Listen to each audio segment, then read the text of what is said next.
जैन बेटा, class 11 mathematics में हमने कॉम्प्लेक्स नंबर को कंप्लीट कर लिया बेटा।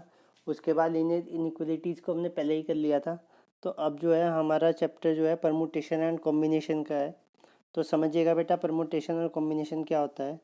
सबसे पहले हम परमुटेशन की बात करते हैं।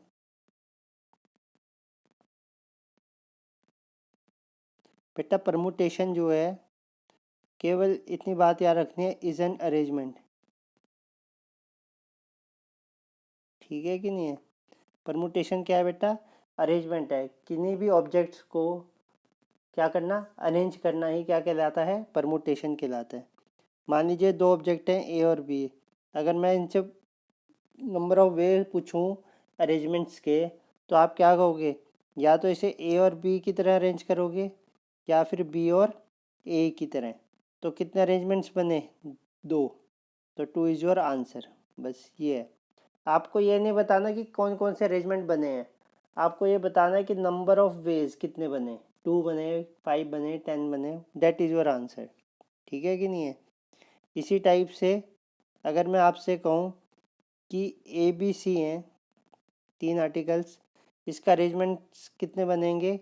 तो आप अरेंजमेंट्स अगर बनाने लगोगे तो ए B C, A C B, ठीक है, B A C, B C A, C A B, C B A. तो 2, 4 और 6, टोटल नंबर ऑफ अरेंजमेंट जो है 6 बने, अगर आपके पास 3 आर्टिकल्स हैं। ठीक है कि नहीं। तो जब आपको अरेंजमेंट करना हो, that is a permutation. Clear है बात। और कॉम्बिनेशन को समझ लेते हैं, उसके बाद हम डिटेल में पढ़ेंगे। अभी हम केवल इनका ज़्यादा यूज़ नहीं हो रहा है अभी तो यहाँ पे, लेकिन चैप्टर के नेम के हिसाब से बता रहा हूँ अभी आपको। Combination, combination is a selection of the objects. ठीक है ना। ऑब्जेक्ट्स का सिलेक्शन करना क्या कहलाता है, कॉम्बिनेशन कहलाता है। सही है। मान लीजिए 20 आर्टिकल्स हैं आपके पास, यानी 20 ऑब्जेक्ट्स हैं, और उसमें से 15 चूज़ करना है आपको। तो ये कहलाएगा 15। कितने टाइप से आप इन्हें चूज़ कर सकते हैं, डेट इज़ द कॉम्बिनेशन। और अगर आपको अरेंजमेंट करने को क्या था, डेट इज़ द परमुटेशन। तो परमुटेशन का मतलब अरेंजमेंट्स ऑफ द ऑब्जेक्ट्स, और कॉम्बिनेशन का मतलब सिलेक्शन ऑफ द ऑब्जेक्ट्स। ठीक है कि नहीं। तो हमने परमुटेशन और कॉम्बिनेशन को पढ़ लिया है, समझ लिया है। इसके बाद ये वाला हेडिंग देखिए, क्या कह रहा है ये, लॉ ऑफ एडिशन। क्या कह रहा है, law of addition. If one work can be performed independently in m ways, एक वर्क जो है एम वेज से हो रहा है, और अदर वर्क एन वेज। ठीक है ना। और जो अदर वर्क है वो एन वेज से हो रहा है, then either of two can be done in m plus n ways. तो दोनों में से किसी एक का पूरा होना जो है एम प्लस एन वेज कहलाएगा। क्लियर है बात बेटा। मान लीजिए एक बॉय है, उसे सहारनपुर से दिल्ली जाना है, सहारनपुर से दिल्ली। तो उसके पास 10 तो ट्रेन्स हैं, ऑप्शंस। ठीक है ना, 10 ट्रेन्स का ऑप्शन है और 6 बसेस का ऑप्शन है। तो या तो वो ट्रेन में जाएगा या फिर वो बस में जाएगा। तो यहाँ पे जो है टोटल वेज क्या बनेंगे, 10 + 6 इज इक्वल टू 16 वेज। तो 16 वेज बनेंगे। ये कहलाता है लॉ ऑफ एडिशन। ठीक है ना। तो दिल्ली तक जाने के लिए 10 बसेस थी, 10 ट्रेन्स थी और 6 बसेस थी। तो जो टोटल वेज बने उसके, ठीक है ना, दिल्ली जाने के, वो कितने बने, 16 बने। देखो बेटा, या तो वो बाय ट्रेन जाएगा या फिर वो बाय बस जाएगा। तो बाय ट्रेन, क्या कह रहा है ये, बाय, क्या कह रहा है ये, बाय ट्रेन और बाय बस। ठीक है ना। बहुत क्वेश्चन कुछ नहीं होता, केवल और केवल मेंटली वर्क है इसमें। अगर आपने माइंड से समझ लिया तो आपका सल्यूशन हो जाएगा, नहीं तो आप उलझ जाएंगे। वर्किंग प्रोसेस तो 2-3 लाइन में क्वेश्चन हो जाता है मुश्किल से। ठीक है कि नहीं। तो और जब यूज़ हो तो आपने एडिशन लॉ यूज़ करना है। ठीक है कि नहीं है। दोनों में से कोई एक वर्क को कंप्लीट कर रहा है। जैसे यहाँ पे ट्रेन से जा रहा है या फिर वो बस से जा रहा है, दोनों से तो जा नहीं सकता वो एक ही पर्सन। ठीक है कि नहीं, इसलिए ये एडिशन लॉ हो गया। इसके बाद नेक्स्ट आइए बेटा, law of multiplication. If part of one work can be performed in m ways and next part of work can be done in n ways। अब देखो एक ही वर्क के दो पार्ट हो गए। ठीक है ना। वहाँ पे पूरा पूरा वर्क था, यहाँ पे क्या हुआ, कुछ पार्ट तो एक ने किया और कुछ पार्ट दूसरे ने किया, तो पार्ट में जाके वर्क कंप्लीट हुआ। ठीक है कि नहीं है। तब आपका लॉ ऑफ मल्टीप्लिकेशन यूज़ होगा। कैसे करके वो समझिएगा। जैसे सहारनपुर से दिल्ली और फिर मुझे जाना था आगरा। ठीक है ना। तो सीधी सी बात है, सहारनपुर से आगरा जाना है तो मुझे पहले दिल्ली जाना पड़ेगा और फिर मुझे आगरा जाना पड़ेगा। ठीक है कि नहीं। मान लीजिए डायरेक्ट कोई ट्रेन नहीं है तो मुझे दिल्ली जाने के लिए मेरे पास 10 ऑप्शंस हैं, 10 ट्रेन्स का, और फिर मेरे पास 8 ट्रेन्स का ऑप्शन है। तो मुझे सहारनपुर से दिल्ली जाने के लिए 10 ट्रेन्स और या एंड कह दो। ठीक है ना। सहारनपुर से दिल्ली जाने के लिए 10 ट्रेन्स एंड दिल्ली से फिर आगरा जाने के लिए 8 ट्रेन्स। ठीक है कि नहीं है। तो एंड आ गया है हमारे पास, क्योंकि कंपलसरी बात है, कोई ऑप्शन की बात नहीं है कि ऑल लगाऊंगा मैं। ठीक है ना। कंपलसरी है कि यहाँ से यहाँ जाना पड़ेगा, फिर यहाँ से यहाँ, तो एंड यूज़ होगा। और जब एंड यूज़ होगा तो आपने मल्टीप्लिकेशन रूल यूज़ करना है, लॉ ऑफ मल्टीप्लिकेशन यूज़ करना है। ठीक है। तो इंग्लिश में और के लिए क्या, एडिशन, एंड के लिए मल्टीप्लिकेशन। हिंदी में और के लिए क्या, हिंदी में और के लिए मल्टीप्लिकेशन, या के लिए एडिशन। ठीक है कि नहीं है। ये है। इसके बाद आप सम समझिएगा, ये तो कोई इतनी इम्पोर्टेंट चीज़ नहीं है। करने कैसे हैं सम्स वो समझिएगा, ये एक इम्पोर्टेंट पार्ट है। ठीक है बेटा। कैसे करना है वो समझिएगा। अभी मैं परमुटेशन से क्वेश्चन नहीं करा रहा हूँ, अभी मैं लॉ ऑफ मल्टीप्लिकेशन से कराऊंगा।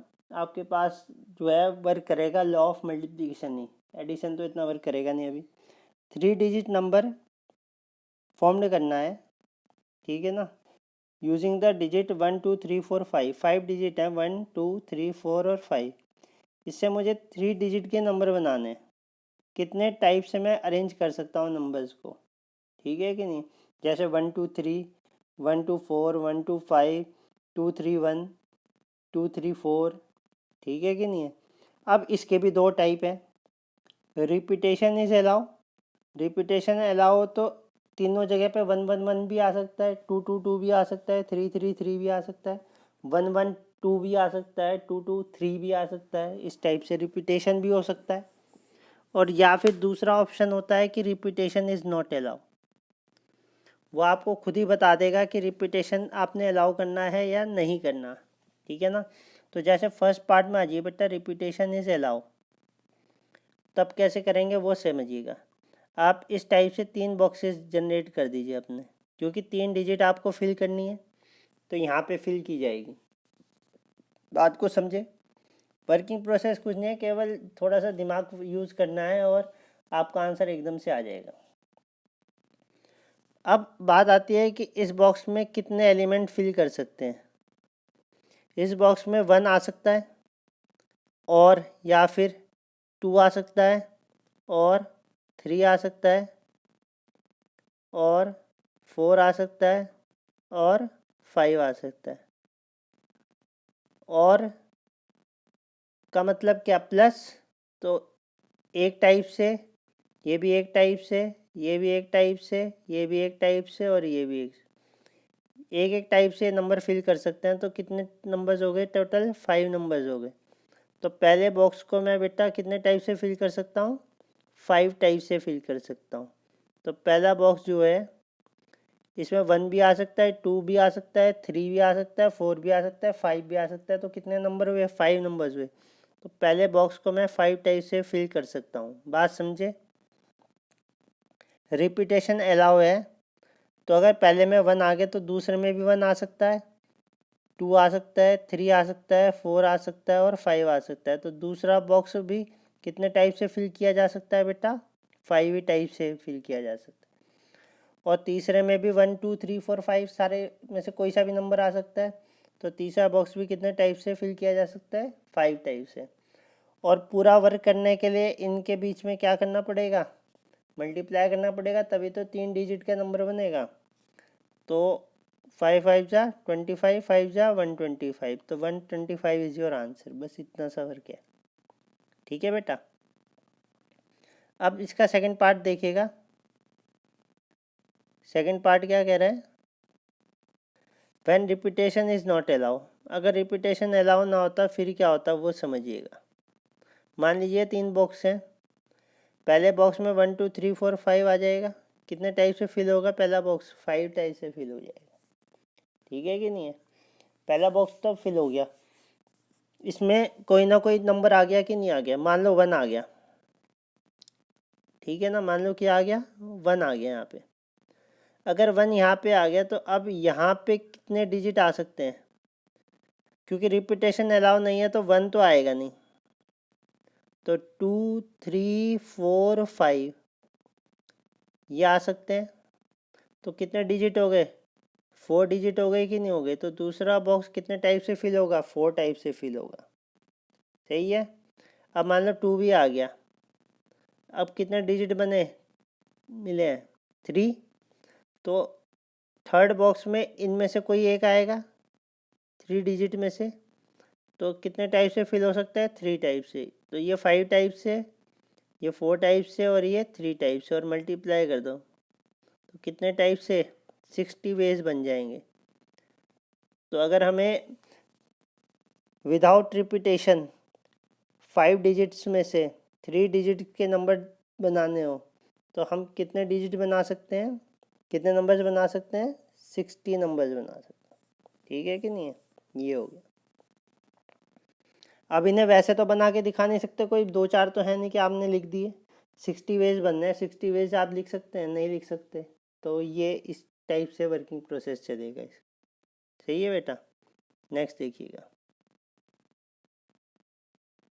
ये क्या कह रहा है?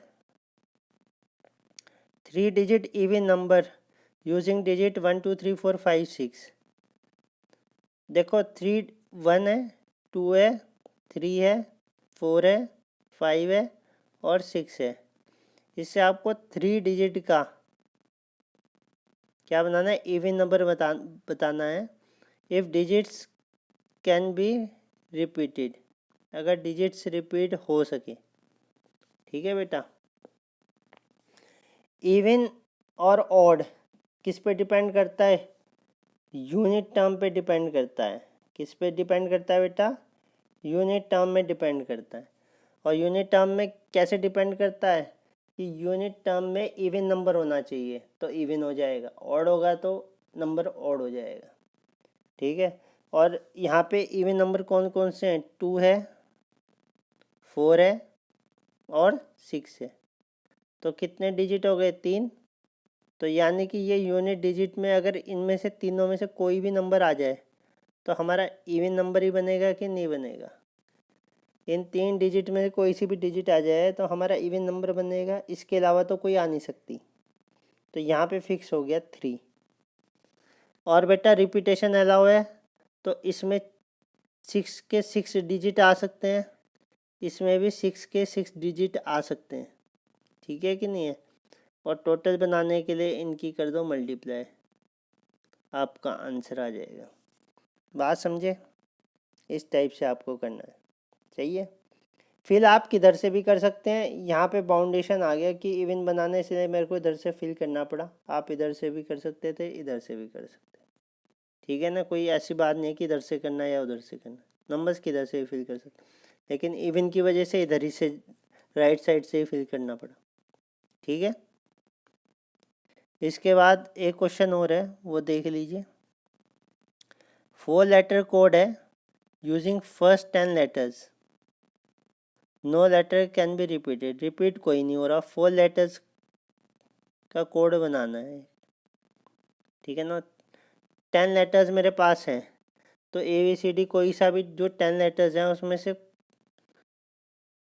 10 टाइप से फिल कर सकता हूँ कि नहीं कर सकता। हो सकता है A आ जाए, B आ जाए, C आ जाए, D आ जाए, EFGHI, इस टाइप से। तो कितने टाइप से फिल कर सकता हूँ मैं पहले को? 10 टाइप से। तो अगर इसमें A आ गया तो बचेंगे कितने बेटा, क्योंकि रिपीटेशन अलाउ है नहीं है, तो 9 टाइप से फिल करूँगा। इस वाले को 8 टाइप से फिल करूँगा और इस वाले को 7 टाइप से फिल करूँगा। तो 9 10 9 8 7, तो इस टाइप से फिल करके मेरा नंबर ऑफ वेज आ जाएंगे, तो इनकी मल्टीप्लाई कर दो बेटा, तो ये हो जाएगा 5040, आपका आंसर हो जाएगा, ठीक है कि नहीं है। तो इस टाइप से हमें ये फिल करना पड़ता है। आप समझे होंगे बात को। आज के लिए इतना ही है, फिर कल कराएंगे आगे की क्वेश्चन। जय हिंद।